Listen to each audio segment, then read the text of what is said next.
Salam dan bahagia. Pada video kali ini saya akan membahas tentang konsep perubahan transorganisasional. Video pembelajaran ini menjadi salah satu tugas dari mata kuliah Manajemen Perubahan di Prodi Manajemen Fakultas Ekonomi Universitas Hasanawiyata Taman Siswa Yogyakarta. Saya dari kelompok 14 dengan nama Diki Ria Mustafa, NIM 2018 008 234 dengan kelas 6A6. Baik, untuk mempersingkat waktu langsung saja masuk ke topik pembahasannya. Yang pertama ini adalah dasar pemikiran perubahan transorganisasional. Strategi transorganisasional memungkinkan organisasi untuk melakukan tugas-tugas yang terlalu mahal dan rumit untuk organisasi tunggal.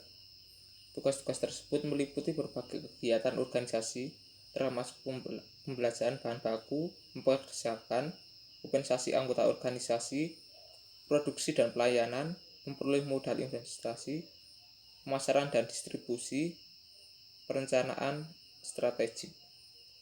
Jadi di sini sebenarnya kunci untuk memahami strategi organisasional ini adalah mengakui bahwa tugas individu harus dikoordinasikan satu sama lain. Peran organisasi terdiri ketika suatu barang atau jasa dari suatu tugas yang dipertukarkan antara dua unit seperti individu, departemen, atau organisasi. Next, untuk slide selanjutnya, merger dan akuisisi. Merger dan akuisisi melibatkan kombinasi dari dua organisasi. Merger merupakan integrasi dua organisasi sebelum independen menjadi organisasi yang baru. Sedangkan akuisisi merupakan pengembangan suatu organisasi oleh organisasi lain untuk diintegrasikan ke dalam organisasi yang mengakuisisi. Jadi di sini organisasi ini memiliki sejumlah alasan untuk mengakuisisi atau merger dengan perusahaan yang lain, termasuk ini mendapatkan aset pasar global, teknologi, terus ada sumber daya manusianya, dan menciptakan efisiensi operasional. Next, untuk slide yang selanjutnya, tahapan aplikasi. Merger dan akuisisi melibatkan 3 fase utama. Di sini ada 3 fase. Yang pertama itu fase sebelum penggabungan. Jadi untuk fase yang pertama ini terdiri dari kegiatan perencanaan yang dirancang untuk memastikan keberhasilan penggabungan organisasi yang meliputi mencari dan melihat kandidat, membuat tim merger dan akuisisi, menetapkan kasus bisnis, melakukan penilaian yang mendalam, mengembangkan rencana integrasi merger. Untuk fase yang kedua ini adalah fase hukum penggabungan. Jadi fase ini melibatkan aspek hukum, keuangan, transaksi. Kedua organisasi membuat kesepakatan bersama, mendapatkan persetujuan dari bahan hukum dan memasang saham dan fil dokumen hukum yang sangat sesuai. Untuk yang terakhir ini adalah fase operasional penggabungan. Fase terakhir melibatkan pelaksanaan kegiatan transaksi operasional, teknis, dan budaya. Next, untuk slide yang selanjutnya, intervensi aliansi strategi.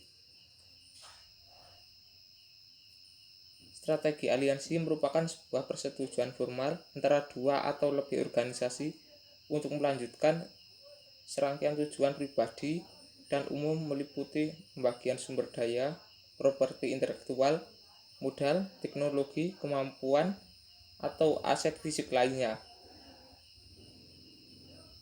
Jadi di sini strategi aliansi secara umum mengubah pada kolaborasi usaha antara dua, yaitu lebih organisasi, termasuk persetujuan lisensi, kontrak jangka panjang, dan joint venture. Next, untuk slide yang selanjutnya, di sini ada tahapan aplikasi. Langkah-langkah tahapan aplikasi adalah sebagai berikut. Di sini ada 4 langkah tahapan. Yang pertama ini adalah rumusan strategi aliansi. Langkah pertama dalam pengembangan strategi aliansi adalah menjelaskan strategi bisnis dan memahami mengapa aliansi merupakan metode yang tepat untuk mengimplementasikan strategi tersebut. Untuk yang kedua ini adalah memilih partner. Alasan utama untuk memilih partner yaitu adalah strategi aliansi adalah ini sudah jelas, yaitu untuk mendapatkan partner yang cocok atau sesuai. Untuk yang ketiga adalah struktur aliansi dan pendiriannya. Berdasarkan persetujuan yang tergantung dalam perjanjian aliansi, ada bagian yang fokus pada bagaimana bentuk struktur hubungan, pengembangan, pembentukan kepercayaan dalam partner.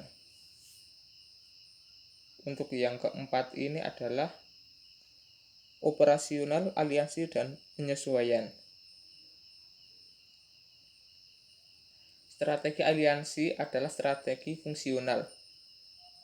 Range dari intervensi OOD secara penuh dijelaskan dalam pembentukan tim. Terus ada desain pekerjaan, perencanaan strategi, perubahan budaya yang semulanya dilaporkan dalam kerja aliansi. Next, untuk slide yang selanjutnya, intervensi jaringan. Intervensi jaringan membantu pengembangan organisasi untuk tujuan umum, yaitu pertumbuhan cepat saat ini dengan keunggulan komprehensif yang tinggi di lingkungan global. Mengelola pengembangan jaringan multi organisasi meliputi 2 tipe. Di sini ada yang pertama ini membuat jaringan inisial. Yang kedua ini adalah mengelola perusahaan dengan membangun jaringan. Yang kedua ini adalah proses tersebut sangat kompleks dan tidak mudah untuk dipahami. Membuat jaringan inisial menghormati sifat dalam organisasi. Next, untuk slide selanjutnya ini ada membuat jaringan. Di sini ada langkah-langkah dalam membuat jaringan tergambar sebagai berikut. Di sini ada 4 langkah. Yang langkah pertama ini adalah tahap identifikasi. Dari pengembangan jaringan meliputi potensi dan pesan terbaik anggota organisasi disesuaikan dengan perencanaan tujuan bersama. Mengidentifikasikan anggota yang potensial bisa sulit dilakukan karena organisasi memungkinkan tidak merasakan kebutuhan bergabung atau tidak cukup melalui tentang kebutuhan anggota satu sama lain. Untuk yang kedua ini adalah tahap penentuan. Setelah anggota yang potensial diidentifikasi, tahap penentuan dilakukan dengan membawa mereka secara bersama-sama menilai secara formal jaringan sesuai dengan keinginan menggunakan untuk dilakukan. Untuk yang ketiga ini adalah tahap pengorganisasional. Terus yang terakhir adalah tahap evaluasi. Next, untuk slide yang selanjutnya yaitu mengelola perubahan jaringan. Jaringan organisasi dipandang sebagai sistem yang kompleks dengan menentukan properti sebagai berikut. Di sini ada 3. Yang pertama adalah perilaku dari sebuah jaringan sensitif pada perbedaan kecil dalam kondisi awal. Yang kedua adalah bentuk jaringan berkembang biak, properti maupun karakteristik yang tidak dapat dijelaskan dengan penggunaan analisis bagian. Untuk yang terakhir ini adalah berbagai perilaku dan pola jaringan diharapkan atau tidak diharapkan dapat membuat satu sama lain sepakat. Next, untuk slide yang selanjutnya, perubahan dalam sistem yang kompleks seperti jaringan meliputi. Di sini ada 3. Yang pertama ini adalah menciptakan ketidakstabilan dalam jaringan. Untuk yang kedua ini adalah mengelola bagian yang penting.